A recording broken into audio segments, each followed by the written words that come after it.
El Evangelio según San Lucas. Yendo Jesús a Jerusalén, pasaba por medio de Samaria y de Galilea, y al entrar en una aldea le salieron 10 leprosos, los cuales se pararon lejos y alzaron la voz diciendo: Jesús, Maestro, apiádate de nosotros. Él, al verlos, dijo: Id y mostraos a los sacerdotes. Y aconteció que mientras iban quedaron sanos. Y uno de ellos, cuando vio que había quedado limpio, volvió glorificando a Dios a grandes voces y se postró en tierra a los pies de Jesús, dándole gracias, y éste era samaritano. Jesús dijo entonces: Pero ¿no son 10 los curados? ¿Y los otros 9, dónde están? No hubo quien volviese a dar gloria a Dios, sino este extranjero. Y le dijo: Levántate, vete, que tu fe te ha salvado. Pueden sentarse.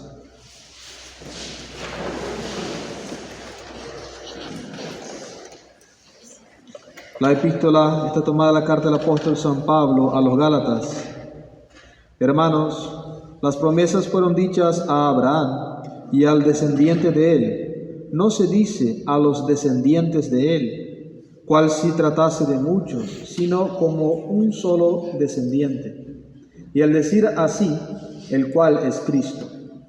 Esto significa que habiendo hecho Dios una alianza con Abraham, en debida forma, la ley fue hecha 430 años después.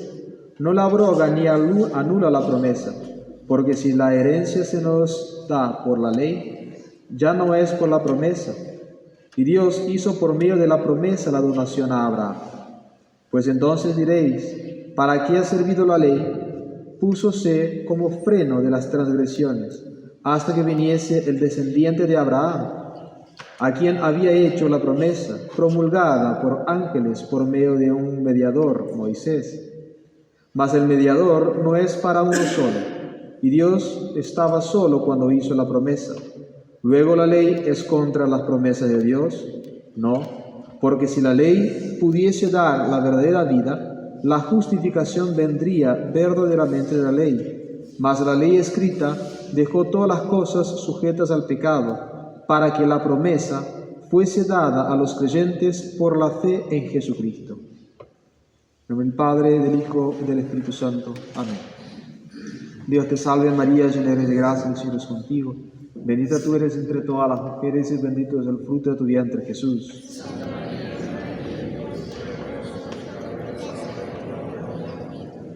En nombre del Padre, y del Hijo, y del Espíritu Santo. Amén. El domingo de hoy tenemos el día en donde la Iglesia pone en la boca de todos los cristianos el pedido de aumento de fe, esperanza y caridad. 13º domingo de Pentecostés, que tiene esa petición tan excelente que cuando hablamos de las virtudes no podemos hablar de cosas más excelentes que esas 3, como lo dice el mismo San Pablo, exaltando la fe, la esperanza y la caridad. Y la Iglesia, para ejemplificar esas 3 virtudes, pone la curación de los 10 leprosos del día de hoy. Ellos esperaban de nuestro Señor Jesucristo la curación. Fueron hasta Él y pidieron confiadamente la curación. Sin embargo, luego de curados, solamente uno viene a practicar un acto de caridad, agradeciendo a nuestro Señor Jesucristo aquella curación. Nosotros aquí en la tierra tenemos un solo deber: amar a Dios sobre todas las cosas.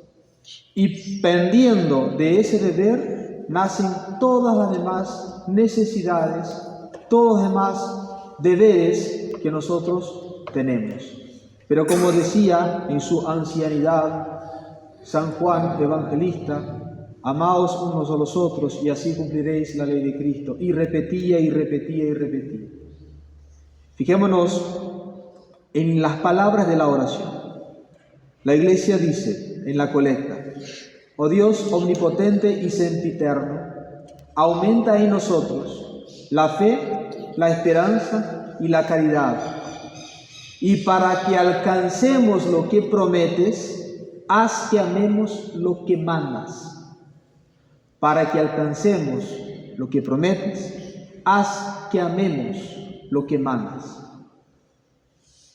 Nosotros vivimos en una generación de leprosos. Nuestra generación padece una lepra gigantesca de impurezas, de incredulidad. Toda la inmundicia posible es lo que nosotros vivimos en nuestra generación. Nuestra generación es una generación leprosa. Y así como en la época de nuestro Señor, muchos leprosos no pudieron acudir a Él porque no tenían conocimiento de quién Él era todavía, así pasa en el mundo. ¿Cuántos y cuántos tienen conocimiento de un Jesucristo totalmente trastocado? ¿Cuántos y cuántos no creen que realmente existió? Y si existió fue un hombre más entre un montón, una lepra en la fe. Pero hay 10 que se acercan a nuestro Señor, le tienen confianza, le tienen fe, pero solamente uno le tiene caridad.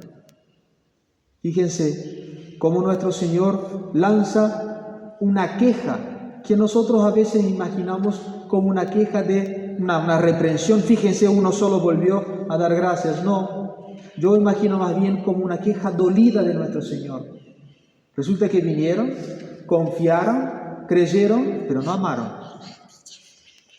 La fe, esperanza y caridad son como un triángulo perfecto. En la cumbre está la caridad y en la base la fe y la esperanza. Si nosotros quitamos cualquiera una de las puntas, ya deja de ser un triángulo. De la misma manera, la fe y la esperanza, que carece de caridad, carece de forma, como un triángulo sin una punta carece de forma. Pero la caridad, supuesta caridad, sin la verdadera fe, sin la verdadera esperanza que es conservada por la Iglesia, no es caridad. Nosotros, como digo, vivimos en una generación leprosa. Pero ¿dónde está la gangrena? ¿De dónde vino tanta enfermedad? ¿Por qué el mundo devino en una maldad tan grande? Porque a partir de la muerte del último Papa, Pío XII, el mundo carece del sol y de la verdad. El mundo carece de aquel que hace las leyes de Dios sobre la tierra, el verdadero sumo pontífice, el que rige la Iglesia. Y desaparece la Iglesia. Obviamente hablo de manera metafórica porque no puede desaparecer, pero la Iglesia es atacada, la Iglesia es flagelada, la Iglesia es perseguida, entonces el mundo cae en esa gran lepra. Fíjense cómo muchos suponen, piensan tener la fe y la esperanza católica. Muchos dicen, pero cuando tienen que obrar la verdadera caridad, que es una acción muy difícil, exige un influjo sobrenatural muy grande, caen, yerran. Comunidades religiosas como la Fraternidad San Pío X, que no se puede decir que algo de fe no tenga, algo de esperanza, pero cuando ofenden a Dios en su cara, dicen, bendito sea el Papa. Reconocen a esa catástrofe como si fuera el representante de Cristo en la tierra. Y es una cosa que un niñito puede entender. Si yo quiero a mi mamá, yo no voy a dejar que me la ofendan. Y viene este infeliz que está sentado en la cátedra de San Pedro y dice que se puede jugar con el nombre de Dios. Ya está contra el segundo mandamiento, no tomarás en vano el nombre de Dios. En una conferencia pública viene y dice que sí se puede decir chistes con el nombre de Dios. Haz que amemos lo que mandas. ¿Cómo puede haber amor verdadero de caridad en quienes reconocen a Francisco como Papa, siendo que ese hombre ofende a Dios continuamente?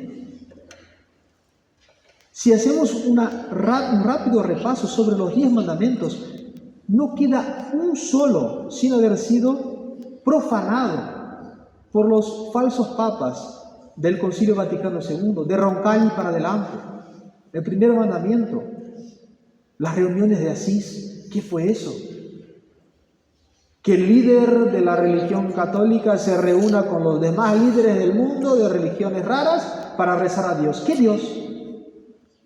¿A cuál Dios? El Salmo 95, versículo 15, dice que el Dios de la gente son demonios. No es que son falsos, no es que no existen, son demonios. Entonces se reúnen todos los demonios para... ¿Qué disparate es eso? Un pecado contra el primer mandamiento, primerito nomás. Si entramos en el 6º y 9º mandamiento, lo que fue el disparate de las fiducia súplicas del año pasado, la comunión que se permite dar a los divorciados, la permisión que se da a aquellos que tenían que ser el cuerpo religioso de la iglesia para estar en las peores inmundicias. Y todo eso viene de donde tendría que venir la verdad. Y se reconoce a eso como representante de Jesucristo. ¿Eso es amor? ¿Eso es caridad para con Dios? Un niño no quiere a quien le ofenda a su madre. Nosotros no podemos querer a quien ofende así a Dios. Y no es una cuestión puramente sentimental, está definido por la Iglesia. El Papa no puede tropezar en la fe, que es lo que acaba de mostrarnos San Pablo en su epístola, la importancia de la fe sobrenatural, que nos salva. Nos salva, es la fe, lo que nos salva, la fe sobrenatural, fe obrada por la caridad, como enseña Santiago en su carta. Apartémonos lo máximo posible de esta lepra del Vaticano II. Y muchas veces nosotros pensamos que apartarse del modernismo es apartarse del estereotipo. No tener guitarra eléctrica en la iglesia, no tocar la batería, no cantar aleluya, que el cura no esté vestido de superhéroe o de payaso. Es un estereotipo. La esencia del error es el modernismo. Entonces aquellos que dicen tener la necesidad de la misa y van a la misa a la fraternidad. Voy a practicar la fe, voy a practicar la esperanza, rezando una misa en unión con un demonio. ¿Eso es caridad? ¿Eso es amar a Dios? No, eso es amarse a sí mismo. Yo puedo estar viviendo en la calle de Venezuela e en Buenos Aires. Y si soy sedevacantista, no puedo ir a esa inmundicia que no es agradable a Dios. No puedo ir. No puedo estar en comunión con todos los demonios que evoca la reunión de Asís, que Bergoglio está junto. No puedo. Están ofendiendo a mi Dios. Están volviendo a crucificar a nuestro Señor Jesucristo. ¿Qué disparate es eso? San Pablo dice en su carta a los Corintios, el capítulo 10, versículo 13, que Dios es fiel y no permitirá que nosotros seamos tentados más allá de nuestras fuerzas. Dios puede llegar hasta el límite de nuestras fuerzas, pero más que lo que nosotros podamos aguantar, no hace eso Dios, porque sería ir contra su perfección. Entonces decir, que yo necesito ir a la misa. Si no la tenés la misa verdadera cerca, no necesitas, sino para llenar un vacío que tu sentimentalismo está abriendo. Nosotros tenemos que tener una fe tan grande que nos llegue a hacer tal sacrificio, porque nosotros sabemos que allí está la Eucaristía, el misterio de fe. Así como estaba nuestro Señor curando, pero un solo vino a hacer un acto de caridad. Y no es caridad estar unido con quien ofende a Dios. Pidamos a la Santísima Virgen María ese aumento de fe, esperanza y caridad. Que nuestra fe, que nuestra esperanza redunde en una caridad realmente católica, que sea un triángulo perfecto, donde todas las puntas estén ligadas, y no hacer salvedades sacadas de la nada, como si fuera posible que Dios permitiera el error dentro de su iglesia. Iglesia Santa, Católica y Apostólica, que creemos y profesamos esa creencia cada vez que rezamos el credo. La iglesia de nuestro Señor Jesucristo es pura, es santa. Los hombres que la componen pueden no ser, pero su doctrina y la infalibilidad de su pontífice es intocable. Entonces, esa caridad pidamos a nuestro Señor y saber comunicar esa verdadera caridad, saber decir el porqué. No tenés necesidad de ir a misa a la fraternidad. ¿No ves que no es un acto de caridad? ¿No ves que estás tratando de buscarte a ti mismo y no a Dios? Porque es así. Entonces, eso pidamos a la Santísima Virgen María para que nos dé la fortaleza juntamente con esas tres virtudes importantísimas de fe, esperanza y caridad. Ave María Purísima. Padre, Hijo y Espíritu Santo.